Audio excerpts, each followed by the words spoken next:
This is MichMash, a weekly conversation where we try to unjumble an important and sometimes under-the-radar statewide story that affects you. I'm Cheyna Roth. And I'm Zach Gorchow. Michigan State University has not been without its share of drama and turmoil over the last half a decade, and the latest involves school board members. Governor Gretchen Whitmer has been asked to review whether 2 trustees should be removed from the board. Zach, fill us in on what's going on here. Well, this is just the latest chapter in years and years of acrimony at the Michigan State University Board of Trustees. And even though the board has turned over quite a bit in recent years, that same drama has carried forward. And last fall, one member of the board, Brianna Scott, a Democrat from Muskegon, asked the board to ask a law firm to investigate various allegations of misconduct, and by misconduct, violating board policies, exceeding board authority by other members of the Board of Trustees. 2 people specifically that are in the crossfire now are Rima Vassar and Dennis Steno, both Democrats, Rima Vassar from Detroit, Dennis Steno from East Lansing. And it's a very long report, I believe 66 pages. Most of it documents alleged conduct by Rima Vassar, undertaking activities that would seem to be more fitting for a member of the MSU administration who is in charge of day-to-day operations at the university, not a member of the Board of Trustees, which has an oversight role, not supposed to be getting involved in day-to-day operations. The president of the university answers to the Board of Trustees. The board approves a budget. The board's not supposed to be out there, running classes or implementing university programs or leading emergency response and that sort of thing. And then Dennis Steno, some of the same kinds of things. And as you read this report, it basically points the finger at the 2 of them for conspiring to undermine the now former interim president of Michigan State, Teresa Woodruff. And all of this culminated in the board voting late Sunday night to ask the governor to review Deno and Vassar for possible removal. I also understand that the board believes that I, along with Trustee Deno and Trustee Scott, should be censured based on the findings of the Miller-Chevalier report. I'm gratified that Miller-Chevalier's investigation concluded that the most serious allegations against me were groundless and that there was no finding of personal benefit, undue influence, or harm to the university. Again, while I am fully human and I make mistakes, I lead with integrity, transparency, and with transformative change at the center of my decisions. The Miller-Chevalier report does not change that immutable fact. You invited me to the dance, and you told me you hate my outfit, my music, and my style. You told me to shut up, smile, and feel lucky you got invited at all. Never dare to suggest we don't really want change. That's a quote from a colleague at Eastern Michigan University, Teresa Green. So under the state constitution, Whitmer has authority to remove officers for gross neglect of duty or for corrupt conduct in office or for any other misfeasance or malfeasance therein, end quote. But this is a very tricky area for Whitmer to weigh in on. I mean, it's highly political. Both of the trustees at issue are Democrats. But let's say she does remove them. How do you think that would hurt Whitmer or Democrats in general? Well, it would be a really ugly situation. Both Rima Vassar, who's the first Black woman to be president of the MSU Board of Trustees until her resignation on Sunday, and Dennis Steno, who's Arab American, have said targeting them is almost tantamount to targeting the communities that they come from. And so right there, you can see that is going to be very tumultuous for Michigan Democrats because African Americans, Arab Americans are huge pillars of their coalition. So it would be very, very difficult, very ugly. There's a reason why governors almost never undertake this process. Former Governor Granholm at the request of the Detroit City Council, did hold removal hearings on former Mayor Kwame Kilpatrick. Governor Engler, of his own initiative, began a process involving a member of the Wayne State Board, but eventually it was called off. I mean, you can count on one hand the number of times governors invoke this process, but they are asked to invoke it many more times. Governor Whitmer has turned down various requests to review elected officials in local government areas and has declined to act. So it's the idea of removing somebody who has been duly elected is very difficult, and it would be problematic. That being said, in terms of the public overall, I think there's a general understanding that Michigan State University has had a lot of issues at its board of trustees. Again, different members of the board, some who are no longer members of the board, and so and the public at large, I don't think it would be shocking that the governor might oust a member or members of the board. But it is kind of amazing that the allegations about MSU board members exceeding their authority have been around for years, and there's never been a move to try to oust them in the past, but now it's happening. Yeah. And we should also mention that there is talk and the proposal out there to change the state constitution to end the election of the MSU, U of M, and Wayne State boards and shift them to gubernatorial appointment, but there's not really been any traction on that yet. Well, we're going to dig deeper into this with our guest, Elena Durnbaugh, along with a check-in on what's going on at the state capitol. It's all coming up right after this break.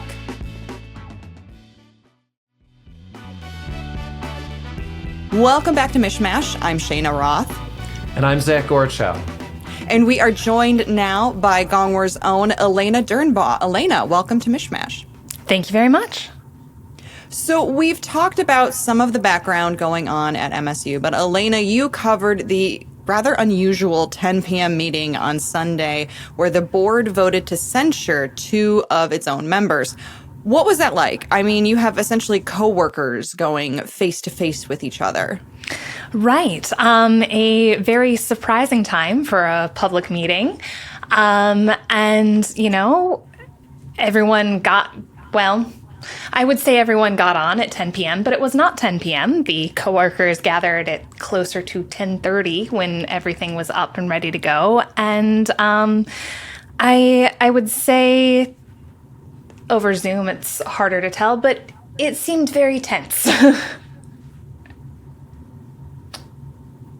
What did you see, Elena, that made you feel like, wow, you can really sense the tension here? What was standing out to you? For sure. Everyone was it seemed like everyone had a very clear idea of what they were there to do, but there wasn't a lot of, camaraderie, very clipped kind of sentences, and moved straight into business and brought forward the resolutions of the board to censure. And then former board chair Vassar gave quite a lengthy speech about her decision to resign as chair, and very clearly stated that she didn't feel the report accurately represented the fullness of what went on, and was like, I might have made some wrong decisions, but I feel like I did the best I could, and felt strongly that she had kind of been wronged by the report. Yeah, like the polar opposite seemed to be Trustee Dennis Deno, who's the other one, getting censured and referred to the governor. And he had issued a lengthy statement on Facebook earlier in the day, and at the board meeting, they gave him the chance to make comments, and then he said, I really have nothing more to add. My statement is my statement. And that was that. And you could kind of hear a pin drop at that point, I thought. Very quiet. What was the relationship like among board members prior to this meeting? Do you know, has there been contention with these members in the past, or was this something that kind of came up because of these two members sort of out of nowhere? Well, I would say that there's been a history of tension on the board. I mean, that was acknowledged by Vassar in her statement, calling, the board dysfunctional. And this dates back to, an October public statement saying that there are problems on this board and how we're operating. And that's kind of been exacerbated by the problems that MSU has faced over the past several years, with, the shooting last year and the Nassar documents. You've got 6 presidents in 6 years. I think that environment has just kind of fed into the relationship of the board. There's a lot going on in MSU, and the board members have been kind of part of that, not necessarily on great terms with one another. The report said that there were emails that kind of showed that they were not cordial and communicating in a collegial way. Yeah, it's kind of amazing that the board, but so much of the board has turned over since the Nassar scandal. And a lot of these members are relatively new, but yet a lot of the same drama and toxicity seems to be persisting. So for listeners who maybe don't remember, because it has been quite a few years now, Larry Nassar is the former Michigan State University sports doctor. He also worked at a number of other places, who was convicted of sexually assaulting his patients under the guise of medical treatment for years and years. And obviously this caused a very big uproar on the Michigan State University campus. So the governor has been asked to review the case. Elena, can you walk us through the process? What happens now? For sure. After the board requested that Whitmer review the case, her office expressed that they would, and they would take it seriously. And, depending on the decision that is reached, they would then go through the process of appointing new trustees. And so it's a really unusual process where the governor essentially acts as judge and jury, in effect. Is this common for the governor to initiate hearings to remove state officers? She has this authority under the Constitution and Michigan law, but how common is it? Not common at all. I mean, this has not happened at any time that I can remember. And of course, it's also an interesting situation because the board members are, of course, elected, being a public university. And so to have the governor act, as you said, as kind of judge and jury to then remove and appoint new trustees is an odd situation. How have Deno and Vassar, the two people that are up for censure, how have they been reacting to all of this? It seems to have been fairly quiet since Sunday. We had Deno's statement on Facebook and then Vassar's statement during the meeting. But since then, I have not seen or heard much from them. Of course, people have been outside of the board have been buzzing about it. The latest drama from MSU, but I haven't seen anything from the board members themselves. It's two really different people, even though they are allied in this kind of sense. Rima Vassar comes out of the university community at Wayne State University. Was really new to politics when she got nominated by the Democratic Party and then elected to the MSU board. Dennis Deno has been a Democratic political operative in Michigan for well over 20 years. He's a communications professional. And so they have really taken completely different tacks in how they've responded to this, even though it's clear they are supporting each other through this, at least publicly, and I presume privately as well. Like we said, Deno did not give a lengthy speech at the meeting. He let his written statement be his written statement, and he has threatened to sue depending on how this goes forward. Thus far, we haven't seen any type of litigation threat from Rima Vassar. So let's shift gears and talk about some things going on at the state capitol. Elena, you cover the Michigan House of Representatives for Gongwer. Keeps you very, very busy. There's some bills right now to bring back a program that existed in the mid to late 2000s called the Film Incentive Program. Some people probably look back and remember lots and lots of films and TV shows being filmed in Michigan at that time. Hasn't happened since the program was dismantled at the beginning of the Snyder era. What's going on with these bills to bring the program back? Absolutely. So I was speaking with Representative John Roth, who's kind of the lead on this new package of bills. And right now they are in a phase of education on both sides of the aisle, letting people know how these bills are different from the original program. These operate with where before film companies could kind of come in and get their discounts and then leave. This requires, it's more of a payback, like come here and then you can get your money after you've been in Michigan and done the production and made the jobs. So there's still discussions about that. There's not any immediate action on the horizon, but I understand that they are hoping to get it in committee again before their spring break. What has historically been the push against these bills? Like, I know, Zach, you were around for when these bills were enacted and then when Snyder took them away. What is some of the issue with it? Because I feel like a lot of people were probably like, "Oh, Hollywood coming to Michigan." That seems, I know something my dad's really into. Like, it seems like such a fun win-win for everybody. You know, Michigan gets some more prestige, or it gets a little bit of attention. There's benefits to people making movies, and maybe not even big movies, but indie movies as well. Zach, I guess, what is the history with all these?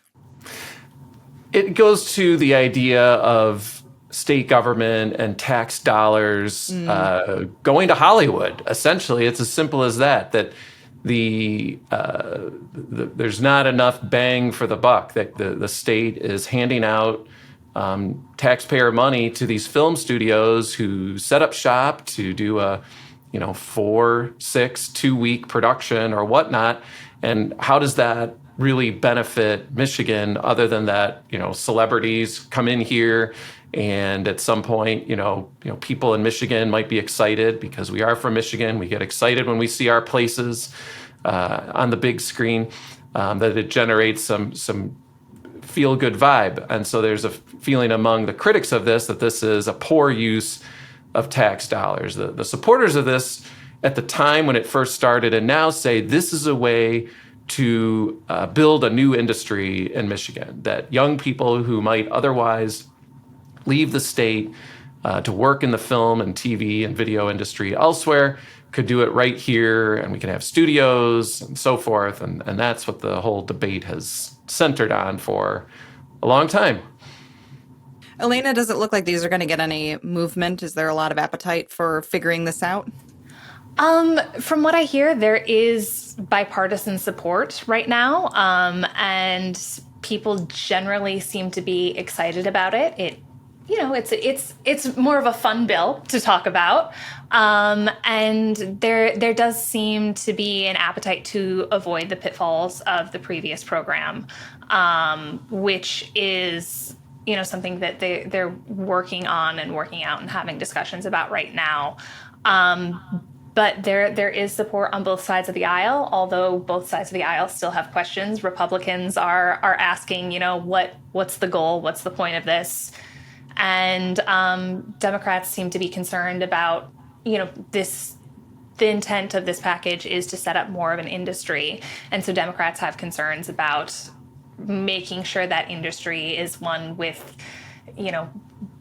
well-paying unionized jobs, which their Republican colleagues are kind of like, well, maybe that isn't something that people who are coming in with this industry want. So there's some back and forth there about that.